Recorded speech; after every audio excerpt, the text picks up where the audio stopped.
dipersembahkan oleh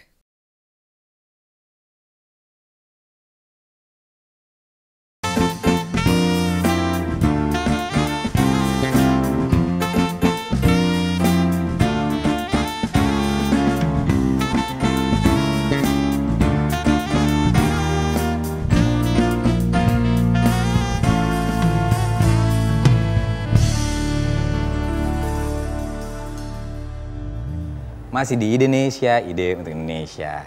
Nah sekarang ke Mas Agil. Mas Agil, kalau mengerjakan satu objek, misalnya modelnya jenis ini, biasanya proses waktunya berapa lama rata-rata? Tergantung desain, tergantung kerumitan desain.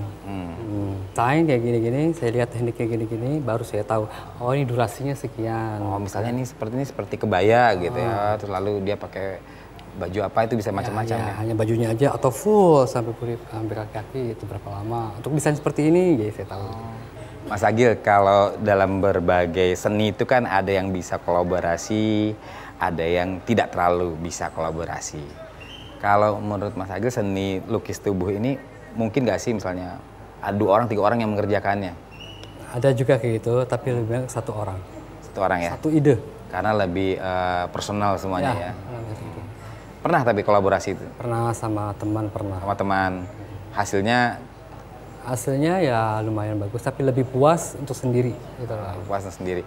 Kalau untuk model nih ya, perempuan sama laki-laki itu ada perbedaan nggak? Selain anatomi itu Bu? Sama saja. Sama saja ya? Sama saja.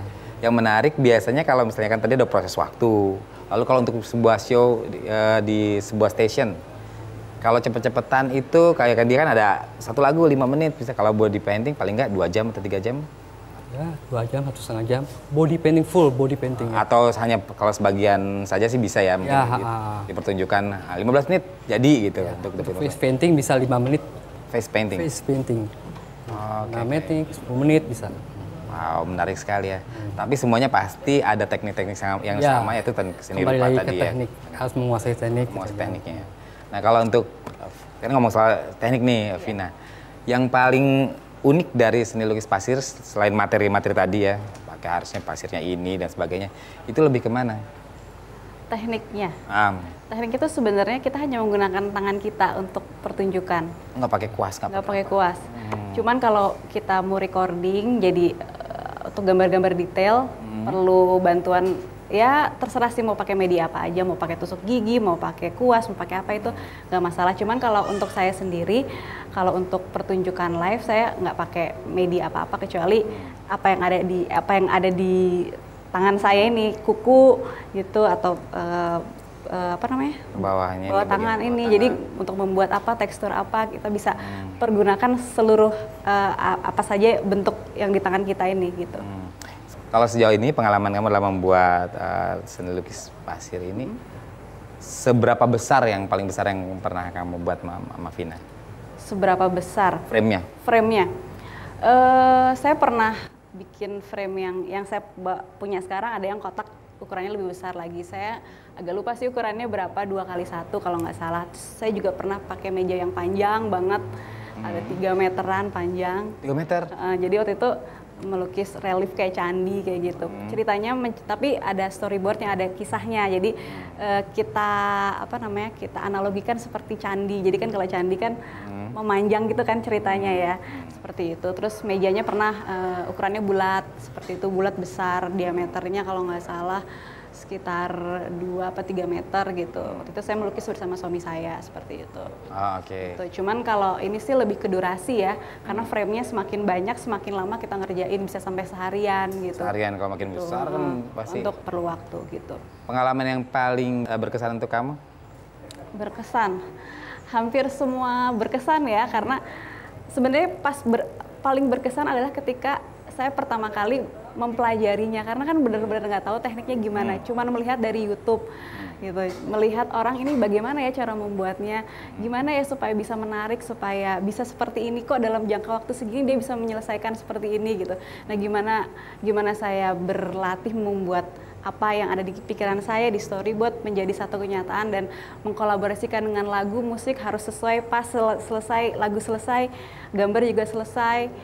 mungkin itu di awal-awal saya benar-benar apa ya namanya, itu pengalaman yang luar biasa menurut saya, karena benar-benar belajar dari nol, saya nggak tahu apa-apa gitu, sampai akhirnya bisa mungkin kalau sekarang kalau kayak musisi yang udah kayak Mas Yofi udah ini udah tinggal denger apa gitu, udah gampang, udah kepikiran gitu, langsung jadi gitu.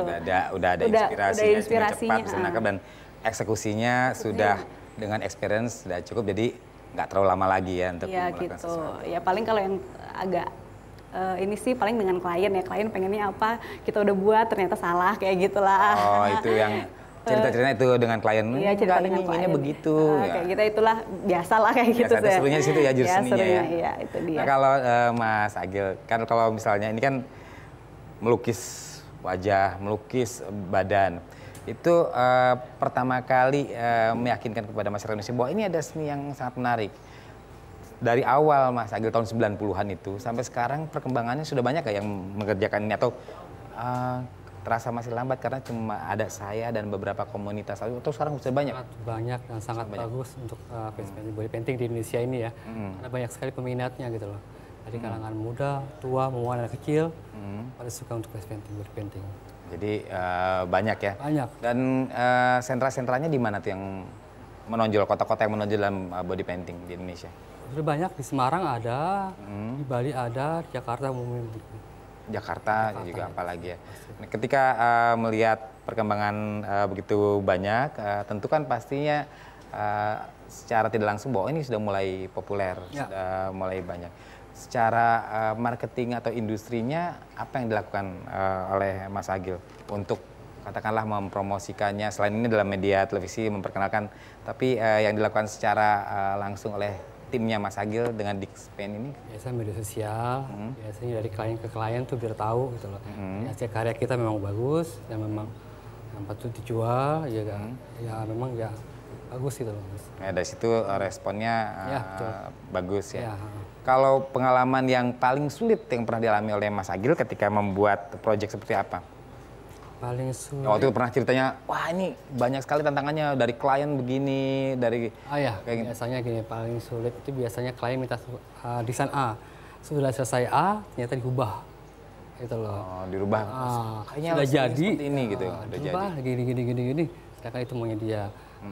Bahkan sampai 2 kali, 3 kali dirubah. Gitu loh. Kalau untuk menurut Mas Agil kan itu kan pasti ada ini ya, malah melatih kita untuk dengan cepat untuk melakukan sesuatu. Ketika klien itu sampai titik akhirnya, oh ini sudah finish. Biasanya itu yang mendapatkan hasil akhir tersebut dalam bentuk apa, hanya bentuk wujudnya orang ini, atau kita abadikan dengan lukisan atau dengan lebih banyak ke foto? Biasanya sih photoshoot biasanya. Photoshoot ya.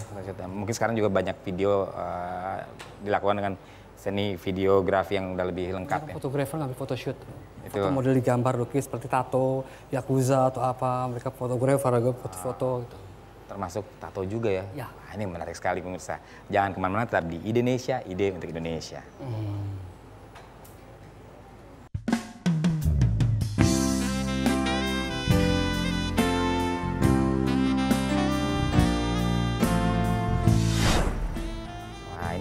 Ada lukisan terakhirnya tadi ya dari Mas. Ya. Iya. Keren kan pemirsa? Mau ditulis lukis juga? Hubungi Mas Agil. Cari alamatnya, Google aja.